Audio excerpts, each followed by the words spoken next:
atas kehadirannya. Walaupun Devi belum masuk, nggak apa-apa ya, kita mulai saja. Nanti di yang pertemuan 9, Amin, minta tolong dikerjakan dulu tugasnya, karena saya pengen kalian presentasi dari tugas tersebut.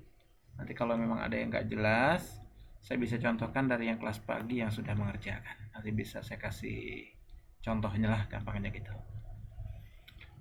Oke, agar materi hari ini dapat bernilai ibadah dan bisa menjadi nilai bagi kita, kita awali dahulu dengan basmalah bersama-sama. Bismillahirrahmanirrahim. Izin saya share screen. Izin saya rekam ya, jadi biar gampang. Karena kemarin ternyata pas kamu datang saya belum rekam. Kemarin saya nggak rekam, makanya saya bilang sayang-sayang. Oke, jadi biar kalau ada yang ketinggalan tetap bisa ikut.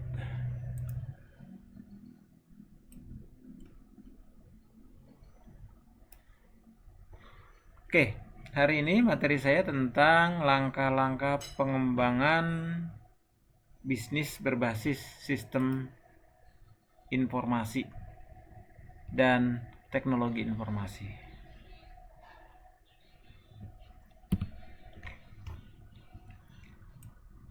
Ketika bahas tentang judul ini, kita tidak akan lepas dari 3 pembahasan ini. Apa yang kita bahas? Yang pertama tentang aktivitas dan entitas. Apa sih yang dimaksud dengan entitas dan aktivitas? Kemudian dekomposisi fungsional, lalu pengelompokan analisis afinitas. Nah, dari ketiga bahasan ini target kita sendiri sesuai dengan judulnya berarti dapat memahami langkah-langkah pengembangan bisnis berbasis sistem informasi dan teknologi informasi. Targetnya kita sederhana seperti itu. Kita bahas satu persatu dahulu. Bahasan awal kita akan bahas tentang activities and entities, aktivitas dan entitas. Nanti kalau dikaitkan dengan materi kita di basis data, entitas ini salah satunya kita akan pelajari beberapa, mulai dari metrik entitas gitu ya, kita bikin segala macam.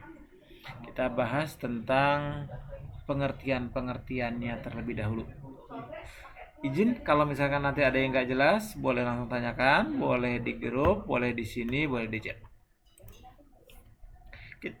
Kita bahas dulu yang pertama tentang pengertiannya dulu. Aktivitas. Materinya tentang aktivitas dan entitas. Aktivitas adalah segala kegiatan atau pekerjaan yang dilakukan baik oleh individu maupun kelompok dengan tujuan tertentu. Target dasarnya seperti itu. Aktivitas ini mencakup segala bentuk keaktifan, baik fisik maupun non-fisik yang melibatkan usaha atau tindakan untuk mencapai hasil. Bicara tentang aktivitas, nanti ada yang namanya aktivitas fisik, aktivitas non-fisik, aktivitas dalam kehidupan sehari-hari, aktivitas bisnis maupun aktivitas sosial.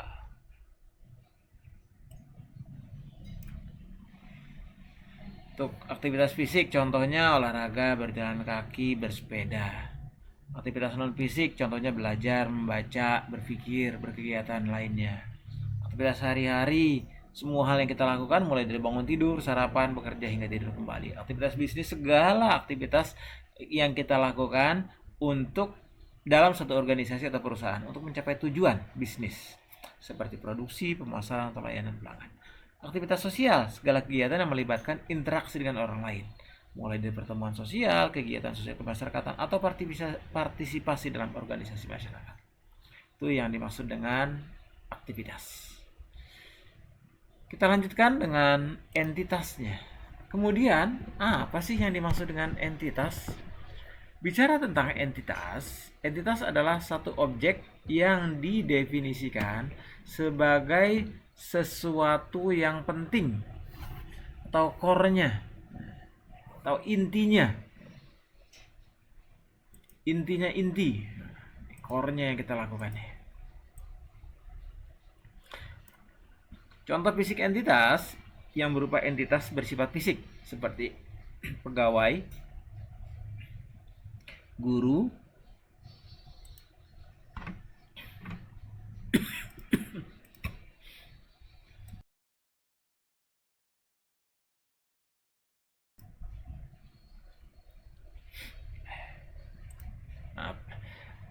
Oke, seperti pegawai, guru, dan karyawan. Terkait konsep entitas, merupakan entitas yang bersifat konsep. Misalnya gaji, sekolah. Nah, ini entitas tapi sifatnya konsep.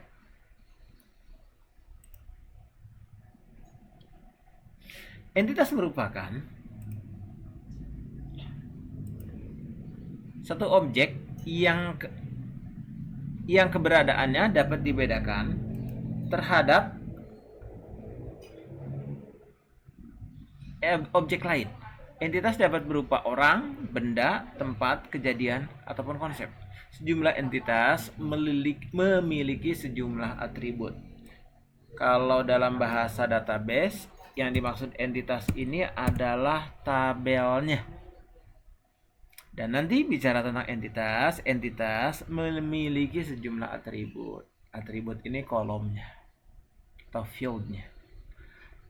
Dalam buku manajemen basis data menggunakan MySQL yang ditulis oleh Robianto, dikatakan bahwasanya pengertian entitas adalah objek di dunia nyata yang dapat dibedakan menjadi objek lainnya. Objek tersebut dapat berupa orang, benda, ataupun hal lainnya. Entitas terbagi dua. Yang pertama, entitas kuat atau strong entity, dan nanti yang kedua adalah entitas lemah atau weak entity. Strong entity adalah entitas yang dapat berdiri sendiri, tidak bergantung pada entitas lainnya. Contoh entitas kuat adalah entitas pegawai, kelas, jurusan, siswa, itu entitas kuat. Kemudian entitas lemah atau weak entity. Entitas lemah adalah entitas yang tidak dapat berdiri sendiri. Entitas lemah contohnya adalah pegawai kontrak dan pegawai tetap. Kenapa pegawai kontrak dan pegawai tetap dijadikan sebagai entitas lemah? Karena field ini, tabel ini, pegawai kontrak ini atau entitas ini membutuhkan entity pegawai. Ini bahasa lainnya entitas kuat ini adalah master tabel master. Nah, ini tabel pendukungnya. Entitas lemah ini tabel pendukung. Dan kadang-kadang nggak diperlukan juga, nggak masalah gitu untuk bagian yang bawah ini. Contoh di sini. Oke, materi tentang activity and entity, bahasan kita seperti itu. Kita lanjut bahasan yang kedua, yaitu tentang dekomposisi fungsional atau functional decomposition. Kita bahas tentang pengertiannya terlebih dahulu. Bicara tentang dekomposisi fungsional adalah proses memecah sebuah sistem atau fungsi menjadi bagian-bagian yang lebih kecil dan lebih mudah untuk dipahami dan diimplementasikan.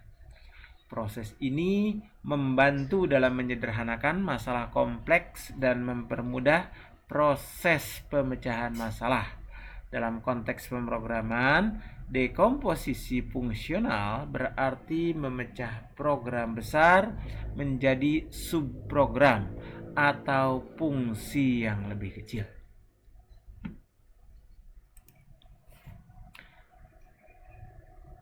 Pembahasan tentang dekomposisi fungsional bisa kita bahas yang pertama tentang memecah masalah. Bicara tentang memecah masalah, dekomposisi fungsional memungkinkan pemecahan masalah yang kompleks menjadi bagian-bagian yang lebih kecil dan lebih mudah dikelola. Yang kedua tentang sederhanakan implementasinya. Dengan memecah sistem menjadi fungsi-fungsi yang lebih kecil, implementasi menjadi lebih mudah dan lebih terstruktur. kemudahan pemeliharaan.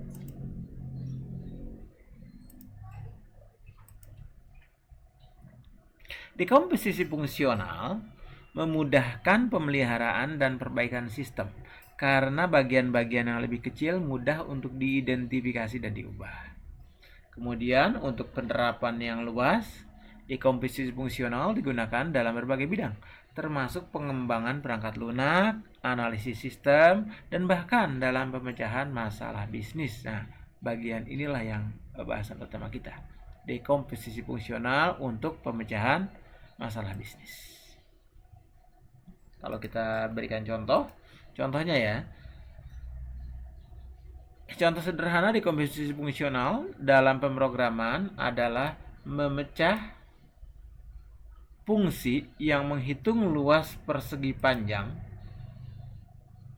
menjadi subfungsi yang menghitung panjang dan lebar secara terpisah, lalu menggunakannya untuk menghitung luas. Karena kalau kita nggak tahu panjangnya berapa, lebarnya berapa, kita nggak bisa selesaikan. Nah, kalau kita tahu sampai di panjangnya berapa, lebarnya berapa, baru kita bisa mendapatkan luasnya. Dekomposisi fungsional, jadi fungsi yang ada kita tracing atau kita kecilin. Ini bagian apa dulu? Kalau ibaratkan matematik nih, kita udah belajar pangkat, berarti kita tracing, kita ke bawah dulu, harus paham perkalian, harus paham penjumlahan, baru masuk ke materi tadi. Dekomposisi fungsional merupakan bagian penting dari computational thinking dan membantu dalam proses perencanaan dan pengembangan sistem yang lebih efisien dan terstruktur.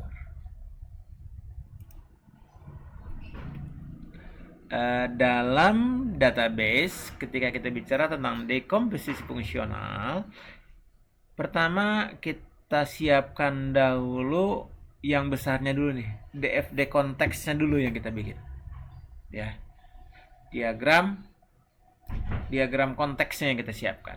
Baru setelah itu kita pecah-pecah nih, kita kecil-kecilin dari satu bagian pada DFD konteks, kita pecah DFD level 1. Contoh di sini di dalam DFD level 1 kita pecah dari 1 jadi 4. Nanti dari DFD level 1 kita pecah-pecah lagi nih.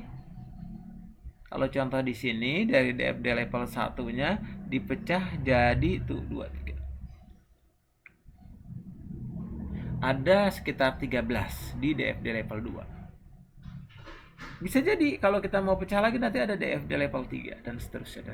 Itu yang dimaksud dengan dekomposisi fungsional. Fungsi yang ada dipermudah dengan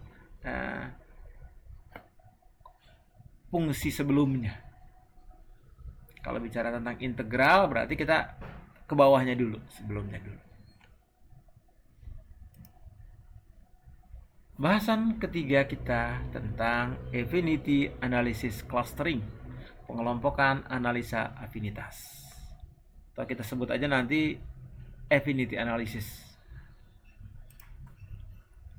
Pengertian affinity analysis. Bicara tentang analisis afinitas, yakni teknik untuk tujuan penambangan data dan analisis yang dimaksudkan untuk menemukan hubungan bersama antara kegiatan yang dilakukan oleh kelompok atau individu tertentu. Dengan demikian, analisis afinitas dapat diterapkan pada proses di mana identifikasi agen unik dan informasi tentang kegiatan dapat dicatat. Pada kenyataannya, analisis afinitas terutama digunakan untuk analisis keranjang pasar, di mana pengecer belajar tentang perilaku pelanggan sehubungan dengan pembelian yang mereka lakukan.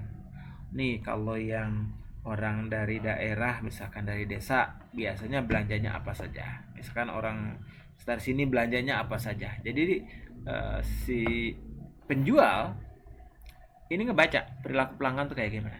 Jam sekian sampai jam sekian yang biasa beli siapa. Barang apa yang paling banyak laku. Nah, ini kan harus dipelajari. Nah, di bagian affinity analysis, analisis afinitas inilah yang harus kita pelajari untuk mengetahui perilaku pelanggan.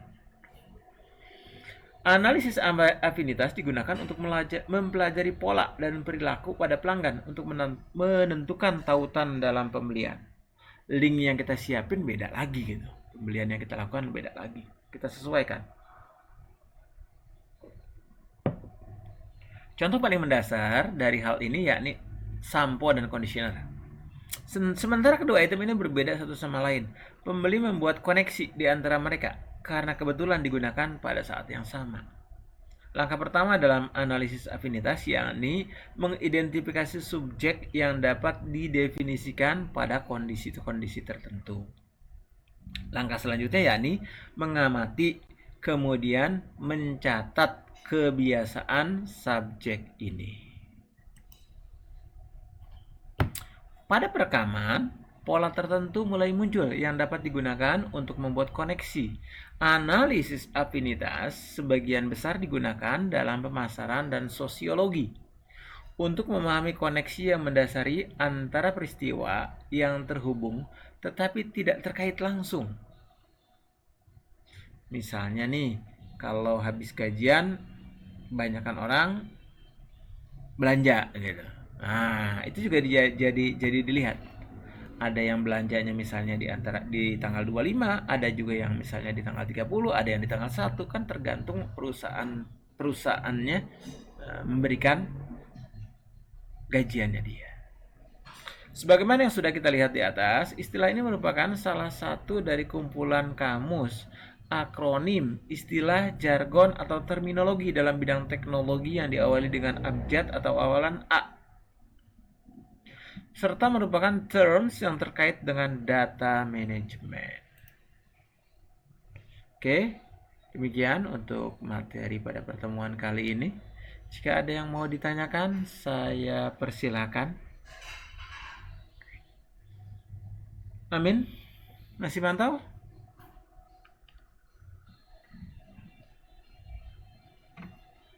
Oke. Cukup ya materinya untuk hari ini. Jangan lupa isi presensi kehadirannya.